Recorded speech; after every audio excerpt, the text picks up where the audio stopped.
રાજધાની એક્સપ્રેસના એસી કોચમાં અચાનક આગ લાગી, જ્યાં દિલ્હીના હજરત નિઝામુદ્દીન સ્ટેશનથી ઉપડીને કેરળના ત્રિવેન્દ્રમ જઈ રહેલી રાજધાની એક્સપ્રેસ ટ્રેન જ્યારે મધ્યપ્રદેશના રતલામ નજીક વિક્રમઘટ આલુ સ્ટેશન વચ્ચેથી પસાર થઈ રહી હતી, ત્યારે ટ્રેનના B1 એસી કોચમાંથી અચાનક કાળો ધુમાડો નીકળતો જોવા મળ્યો.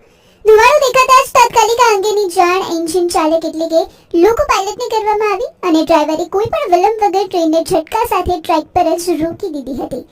ટ્રેન ઊભી રહેતાની સાથે જ આરપીએફ અને રેલવેનો સ્ટાફ એક્શનમાં આવ્યો. જે કોચમાં આગ લાગી હતી તેમાં કુલ 68 મુસાફરો સવાર હતા. આરપીએફની ટીમે ભારે સમય સૂચકતા વાપરીને માત્ર 15 જ મિનિટની અંદર આખા કોચને ખાલી કરાવી દીધો અને તમામ યાત્રીઓને સુરક્ષિત રીતે ટ્રેનની બહાર કાઢ્યા હતા. સ્ટાફની આ ત્વરિત કામગીરીને કારણે જ સેંકડો જિંદગીઓ મોતના મુખમાંથી બચી ગઈ છે. આ અકસ્માતને પગલે આસપાસના વિસ્તારમાં દોડધામ મચી ગઈ હતી અને દિલ્હી મુંબઈ મુખ્ય રેલવે ટ્રેક પરનો ટ્રાફિક હાલ પૂરતો રોકી દેવાયો છે અને આગ લાગવાનું પ્રાથમિક કારણ શોર્ટ સર્કિટ હોવાનું અનુમાન સેવાઈ રહ્યું છે.